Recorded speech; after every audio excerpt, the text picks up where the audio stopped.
பாவலரும் நாவலரும் பண்மலர கண்மலரும் காவலரும் ஏடவிழ்க்கும் काशी। कुमार गुरुबरर का काशी कलंबगम में एक कविता है।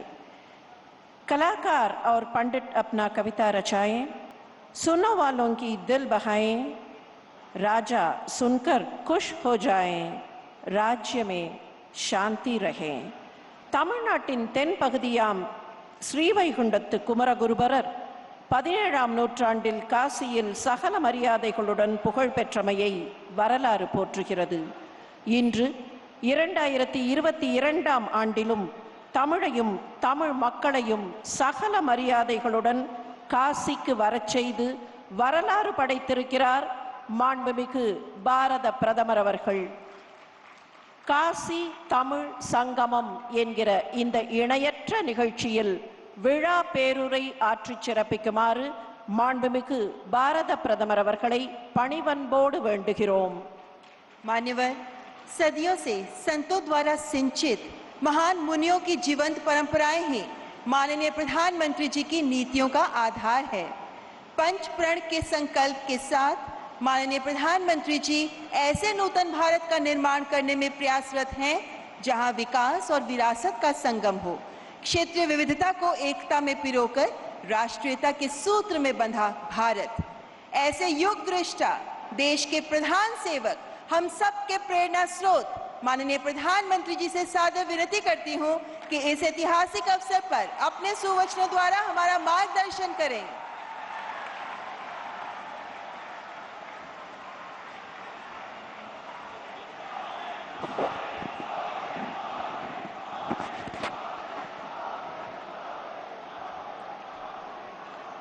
हर हर महादेव। वणक्कम काशी, वणक्कम तमिलनाडु। कार्यक्रम में उपस्थित उत्तर प्रदेश की गवर्नर आनंदीबेन पटेल, मुख्यमंत्री श्रीमान योगी आदित्यनाथ जी, केंद्रीय कैबिनेट में मेरे सहयोगी श्री धर्मेंद्र प्रधान जी, श्री एल मुरुगन जी, पूर्व केंद्रीय मंत्री पोन राधाकृष्णन जी, विश्व प्रसिद्ध संगीतकार और राज्यसभा के सदस्य इलैया राजा जी, बीएचयू के vice chancellor Sudhir Jain, IIT Madras के डायरेक्टर प्रोफेसर कामकोटी जी, अन्य सभी महानुभाव और तमिलनाडु से मेरी काशी में पधारे सभी मेरे सम्मानित अतिथिगण, देवी और सज्जनों, विश्व के सबसे प्राचीन जीवन शहर काशी की पावन धरती पर आप सभी को देखकर आज मन बहुत ही प्रसन्न हो गया, बहुत ही अच्छा लग रहा है। मैं आप सभी का महादेव की नगरी काशी में काशिल तमिल संगमम में हृदय से स्वागत करता हूं। இந்த நிகழ்ச்சியிலே கலந்து கொண்டு சிறப்பித்துக் கொண்டிருக்கும் உத்தரப்பிரதேச மாநில கவர்னர் திருமதி ஆனந்திபென் அவர்களே, உத்தரப்பிரதேச மாநில முதல்வர் யோகி ஆதித்யநாத் அவர்களே, மத்திய அமைச்சரவையில் என்னுடைய சகாக்கள் தர்மேந்திர பிரதான் அவர்களே, முருகன் அவர்களே, உலக புகழ்பெற்ற இசையமைப்பாளர் இசைஞானி இளையராஜா அவர்களே, முன்னாள் மத்திய அமைச்சர் பொன் ராதாகிருஷ்ணன் அவர்களே, மேலும் இங்கே வந்திருக்கின்ற பெரியோர்களே, தாய்மார்களே, உலகத்திலேயே பழமையான வாழ்க்கை வரலாற்றை கொண்டிருக்கின்ற இந்த காசி மாநகருக்கு காசி தமிழ்ச் சங்கமம் என்ற நிகழ்ச்சியிலே கலந்து கொள்வதற்காக தமிழகத்திலிருந்து வந்திருக்கின்ற என்னுடைய விருந்தினர்களே, உங்கள் அனைவரையும் வருக வருக என வரவேற்று வணக்கத்தை தெரிவித்துக் கொள்கிறேன். हमारे देश में संगमों की बड़ी महिमा, बड़ा महत्व रहा है। नदियों और धाराओं के संगम से लेकर विचारों, विचारधाराओं, ज्ञान, विज्ञान और समाज और संस्कृतियों के हर संगम को हमने सेलिब्रेट किया है।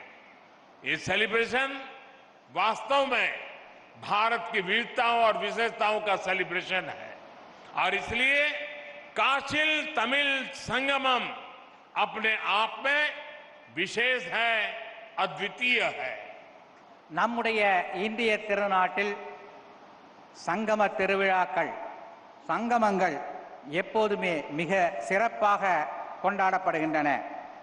அது நதிகளின் சங்கமமாக இருக்கட்டும், கொள்கைகள் எண்ணங்களின் சங்கமமாக இருக்கட்டும், ஞானம் விஞ்ஞானம் போன்றவற்றின் சங்கமமாக இருக்கட்டும், சமூகம் கலாச்சாரம் இவற்றின் சங்கமமாக இருக்கட்டும், சங்கமம் ஒவ்வொன்றையும் நாம் ஒரு விழாவாக கொண்டாடி வருகிறோம். இந்த நாடு பல வேற்றுமைகள் சிறப்புகள் கொண்ட ஒரு நாடு. அதை கொண்டாடவே இப்படிப்பட்ட ஒரு சங்கம திருவிழா காசி தமிழ் சங்கமம் தன்னுடைய இந்த விளையாட்டு விழா நிகழ்ச்சிகளிலே ஒரு தனித்துவம் சிறப்பு கொண்டிருக்கிறது. आज हमारे सामने एक और पूरे भारत को अपने आप में समेटे हमारी सांस्कृतिक राजधानी काशी है, तो दूसरी ओर भारत की प्राचीनता और गौरव का केंद्र हमारा तमिलनाडु और तमिल संस्कृति है। ये संगम भी गंगा यमुना के संगम जितना ही पवित्र है। ये गंगा यमुना जितनी ही अनंत संभावनाओं और सामर्थ्य को समेटे हुए है। காசி என்ற இந்த திருநகரம் பழமை வாய்ந்தது, சிறப்பு வாய்ந்தது. அதைப் போலவே தமிழ்நாடும் பழமை வாய்ந்தது, கலாச்சார பெருமை வாய்ந்தது. இந்த இரண்டு நகரங்களின் சங்கமம் இங்கே இந்த நிகழ்ச்சியின் மூலமாக, இந்த ஒரு மாத கால நிகழ்ச்சியின் மூலமாக நடக்கவிருக்கிறது. मैं काशी और तमिलनाडु के सभी लोगों का इस आयोजन के लिए हार्दिक बधाई देता हूं। मैं देश के शिक्षा मंत्रालय और उत्तर प्रदेश सरकार को भी शुभकामनाएं देता हूं, जिन्होंने एक माह के इस व्यापक कार्यक्रम को साकार किया है। इसमें बीएचयू और आईआईटी मद्रास जैसे महत्वपूर्ण शिक्षा संस्थान भी सहयोग कर रहे हैं। विशेष रूप से मैं काशी और तमिलनाडु के विद्वानों का, छात्रों का अभिनंदन करता हूं। காசியில் உள்ள மக்களுக்கும் தமிழ்நாட்டு மக்களுக்கும் நான் என்னுடைய நன்றியை தெரிவித்துக் கொள்கிறேன். நாட்டின் கல்வி அமைச்சகம், உத்தரப்பிரதேசத்தின் மாநில அரசு இரண்டும் இணைந்து இந்த விழாவுக்கான ஏற்பாடுகளை செய்திருக்கிறது. பனாரஸ் இந்து யூனிவர்சிட்டி, ஐஐடி மெட்ராஸ் இரண்டும் இணைந்து ஏற்பாடுகளை கவனித்திருக்கிறது. குறிப்பாக தமிழ்நாட்டின் வித்வான்களுக்கு நான் என்னுடைய நன்றியை தெரிவித்துக் கொள்கிறேன். साथियों, हमारे यहां ऋषियों ने कहा है, एको अहम बहुश्याम, अर्थात एक ही चेतना अलग अलग रूपों में प्रकट होती है। काशी और तमिलनाडु के कॉन्टेक्स्ट में इस फिलॉसफी को हम साक्षात देख सकते हैं। நண்பர்களே, நம் நாட்டில் ஒரு கொள்கை உள்ளது. ஏகோ அகம் பகுஷ்யாம் என்பது அந்த கொள்கை. அதாவது ஒரே உண்மை, ஆனால் அது பல ரூபங்களில் வெளிப்படுகிறது என்பதாகும். காசியும் தமிழ்நாடும் இந்த விஷயத்தில் ஒன்றிணைந்து இருக்கிறது என்பது என்னுடைய எண்ணம். काशी और तमिलनाडु दोनों ही संस्कृति और सभ्यता के टाइमलेस सेंटर्स हैं। दोनों क्षेत्र संस्कृत और तमिल जैसी विश्व की सबसे प्राचीन भाषाओं के केंद्र है। काशी में बाबा विश्वनाथ है, तो तमिलनाडु में भगवान रामेश्वरम का आशीर्वाद है। काशी और तमिलनाडु दोनों शिवमय है, दोनों शक्तिमय है। एक स्वयं में काशी है, तो तमिलनाडु में दक्षिण काशी है। काशी कांची के रूप में दोनों की सप्तपुरियों में अपनी महत्ता है। காசியும் தமிழ்நாடும் இரண்டுமே தன்னுடைய கலாச்சாரத்தில் சிறந்து விளங்குகிறது. இரண்டு இடங்களும் வடமொழி சம்ஸ்கிருதம் தமிழ் இரண்டு மொழிகளிலும் சிறந்து விளங்குகிறது. காசியினுடைய பாபா விஸ்வநாத்தும் ராமேஸ்வரத்தினுடைய ராமேஸ்வரரும் பெருமை சேர்க்கிறார்கள். காசி தமிழ்நாடு இரண்டும் சிவமயமானது, சக்திமயமானது. காசி தமிழ்நாடு இரண்டும் திருக்கோயில்களுக்கு பிரபலமானது. தமிழகத்திலே காசி தென்காசி என்ற ஊர் பிரபலமானது. காசி காஞ்சி இந்த இரண்டு நகரங்களும் 7 முக்கியமான நகரங்களில் ஒன்றானவை. काशी और तमिलनाडु दोनों संगीत, साहित्य और कला के अद्भुत स्रोत भी हैं। काशी का तबला और तमिलनाडु का तन्नुमाई।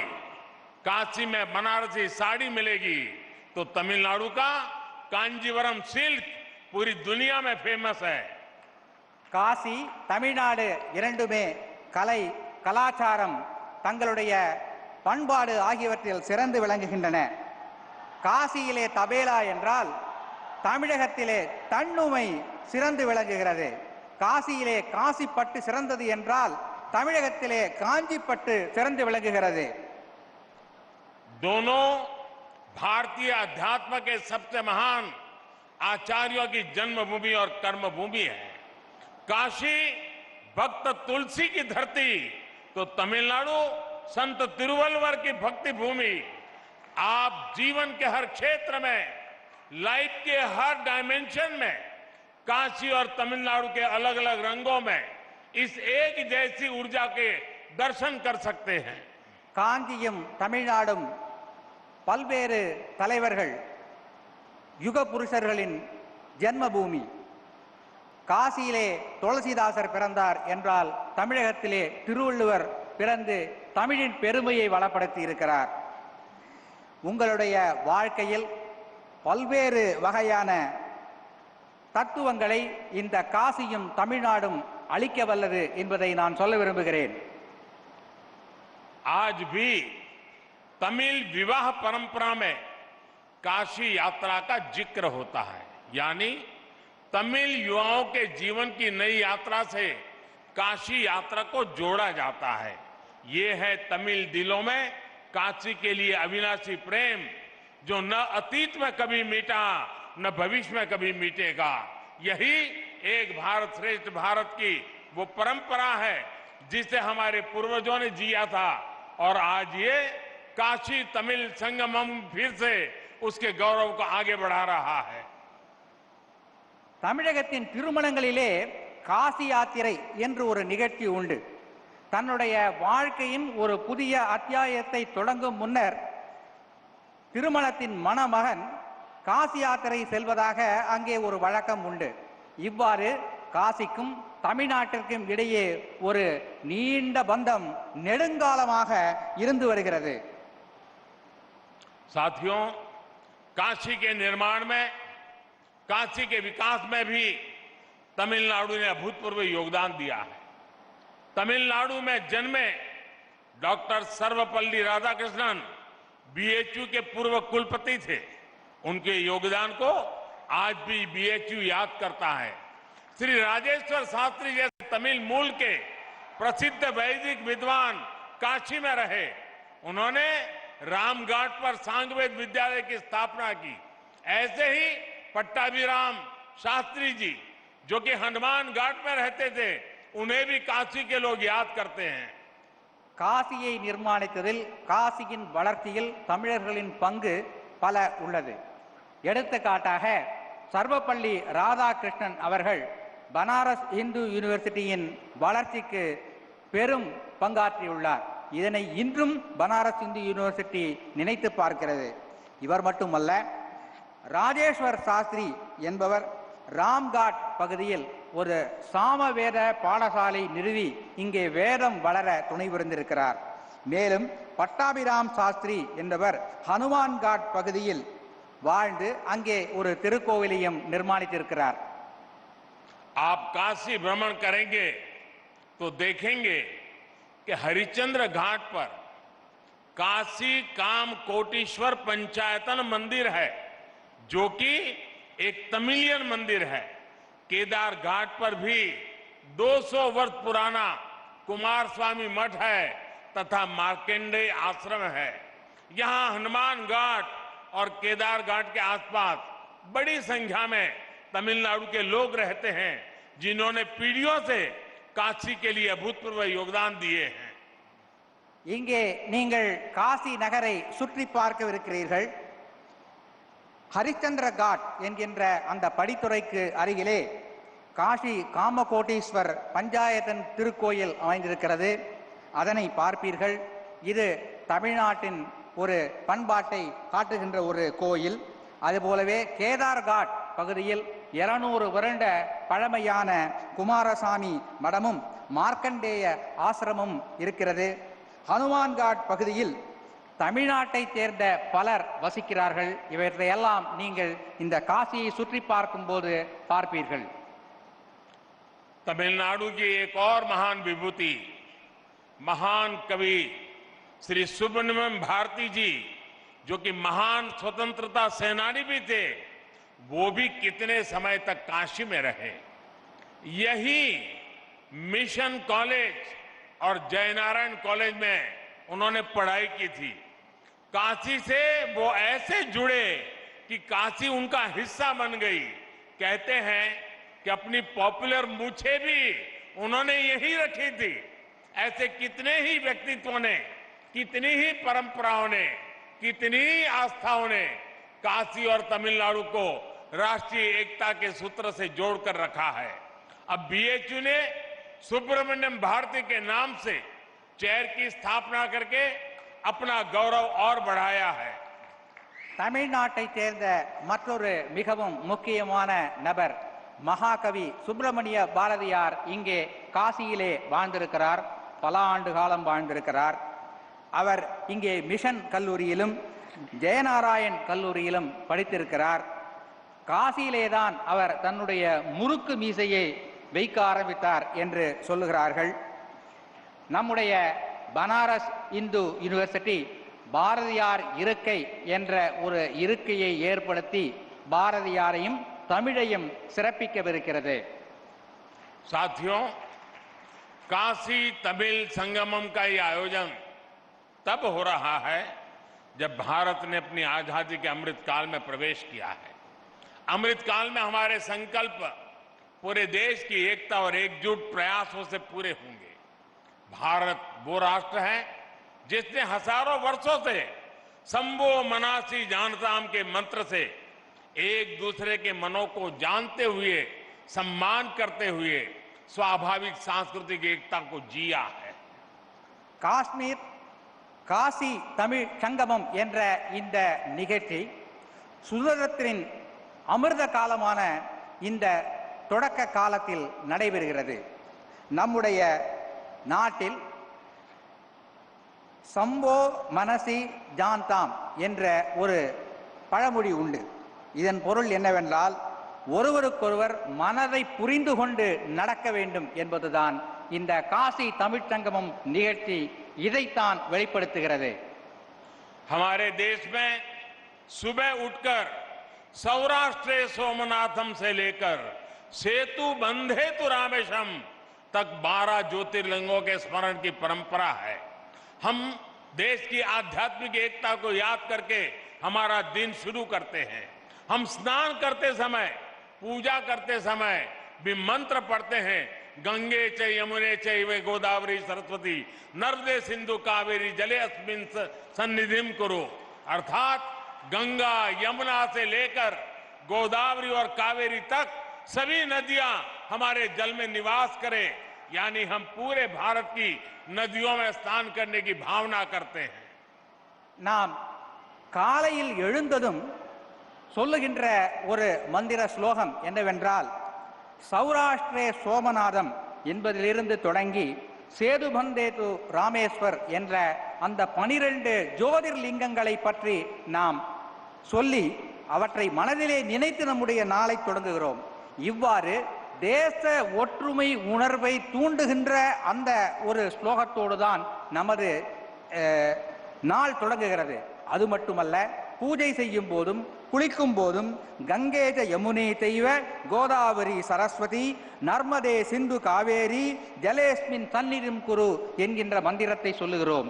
இதன் பொருள் என்னவென்றால், கங்கை, யமுனை, கோதாவரி, காவேரி போன்ற அந்த புனித நதிகளின் ஆசீர்வாதங்கள், அதிலே குளித்த புண்ணியம் நமக்கு கிடைக்கட்டும் என்பதாகும்.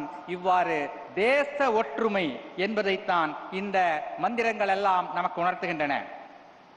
हमें आजादी के बाद हजारों वर्षों की इस परंपरा को, इस विरासत को मजबूत करना था, इस देश का एकता सूत्र बनाना था।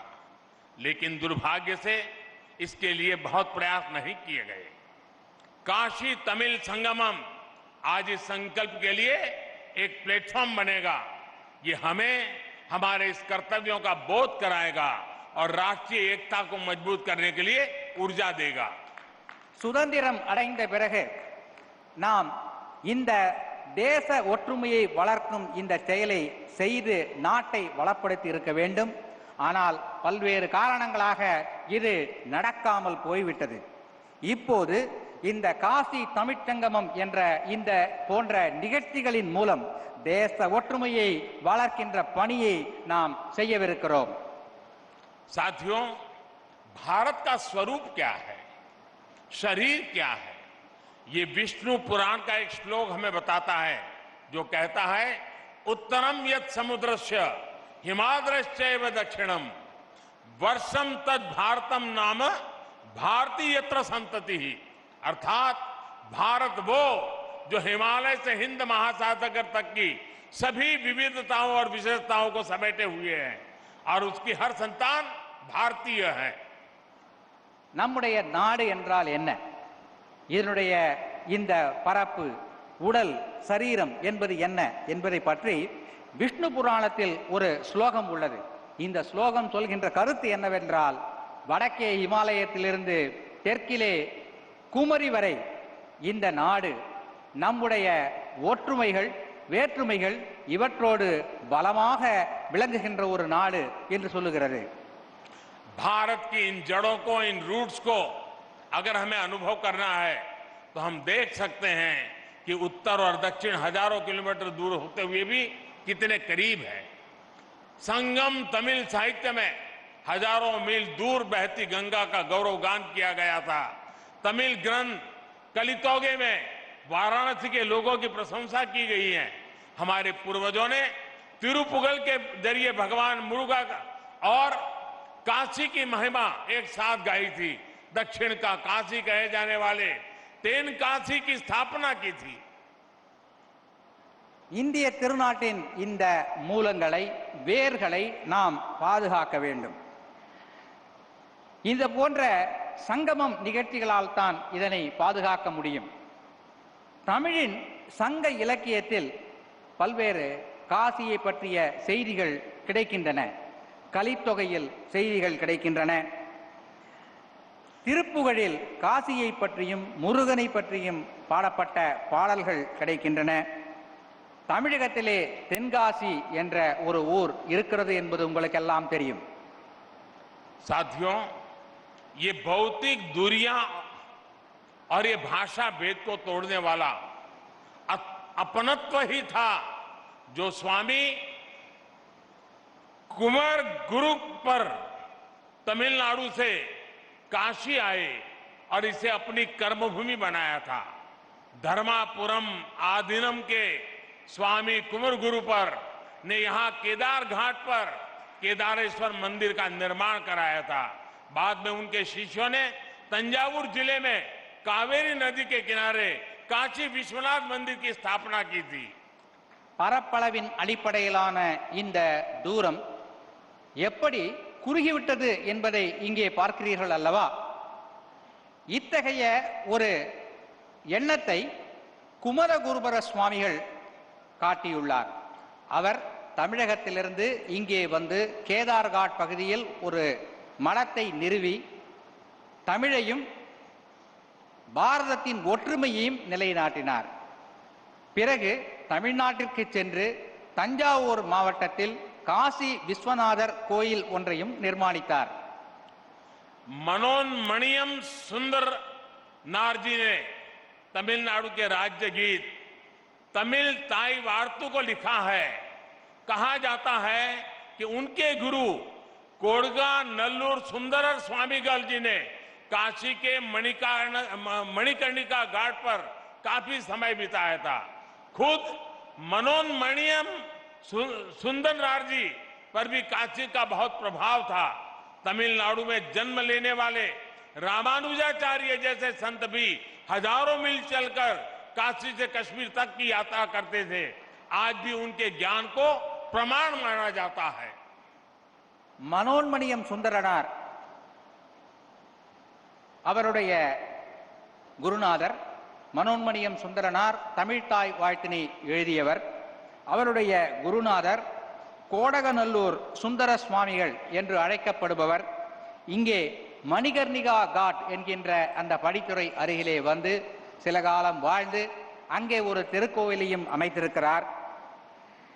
श्री राजगोपालाचारी जी की लिखी रामायण और महाभारत से दक्षिण से उत्तर तक पूरा देश आज भी इंस्पिरेशन लेता है।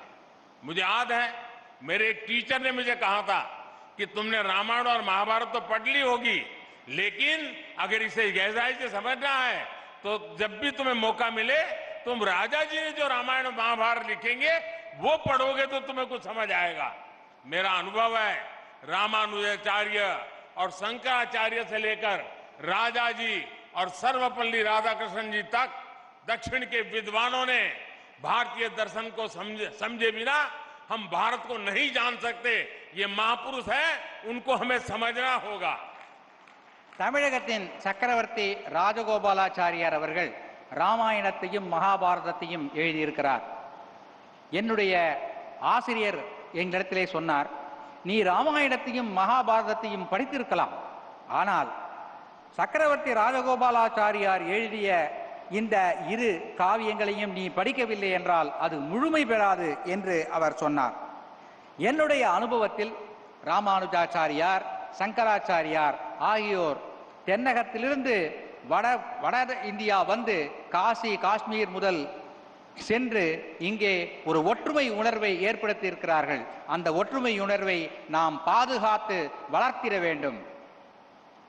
साथियों, आज भारत ने अपनी विरासत पर गर्व का पंच प्राण सामने रखा है।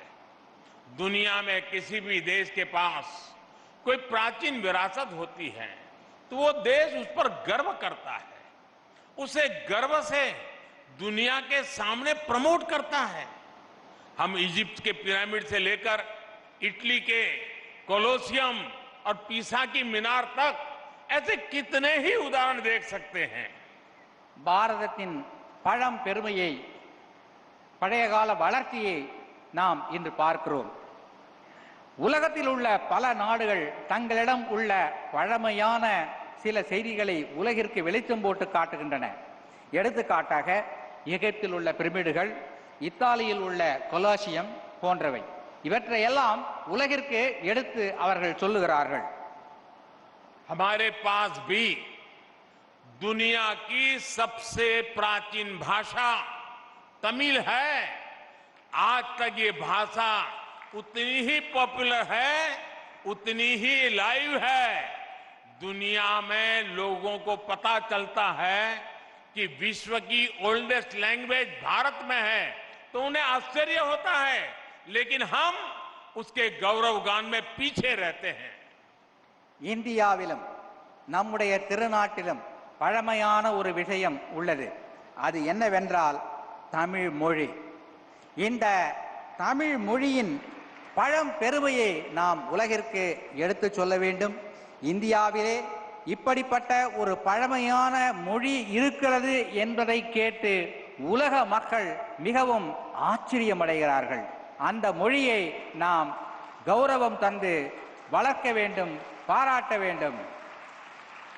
ये हम 130 करोड़ देशवासियों की जिम्मेदारी है कि हमें तमिल की इस विरासत को बचाना भी है, उसे समृद्ध भी करना है। अगर हम तमिल को भुलाएंगे तो भी देश का नुकसान होगा, और तमिल को बंधनों में बांध कर रखेंगे तो भी इसका नुकसान है। हमें याद रखना है, हम भाषा भेद को दूर करें, भावनात्मक एकता कायम करें। இந்திய திருநாட்டின் 130 கோடி மக்களின் கடமை தமிழ் மொழியை காக்க வேண்டும். நாம் தமிழ் மொழியை காக்க தவறினால் நம் நாட்டிற்கு நஷ்டம் ஏற்படும். அவ்வாறு தமிழ் மொழியை காக்க தவறினால் தமிழ் மொழிக்கும் நஷ்டம் ஏற்படும். எனவே நம் இடையே உள்ள மொழி பேதங்களை எல்லாம் தவிர்த்து தமிழ் மொழி போன்ற பழமையான மொழியை நாம் பாதுகாத்து வளர்த்திட வேண்டும்.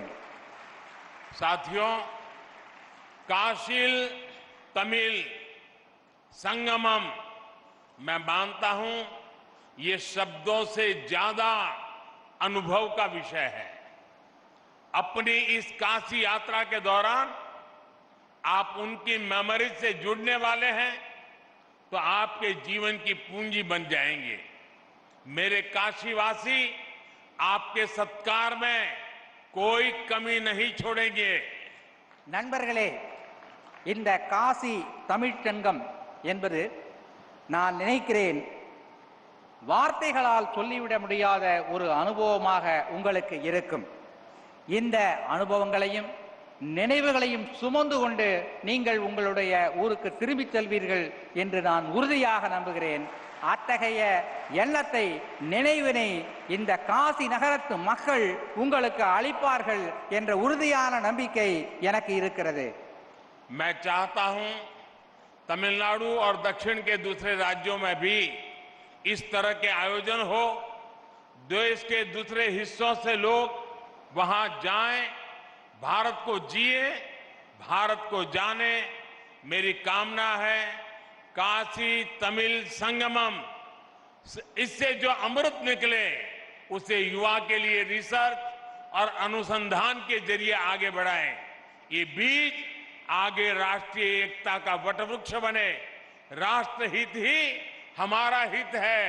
नट नलने नमद नलन, ये मंत्र हमारे देशवासी का जीवन मंत्र बनना चाहिए। इसी भावना के साथ आप सभी को एक बार फिर ढेरों शुभकामनाएं।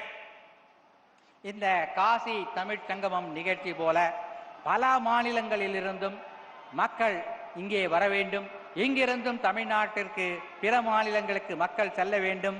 ஒற்றுமை உணர்வு வளர வேண்டும். நாட்டு நலனே நமது நலன் என்பதை நாம் மனதிலே இருத்தி செயல்பட வேண்டும் என்று கூறிக்கொண்டு भारत माता की, भारत माता की, भारत माता की। धन्यवाद। वणक्कम।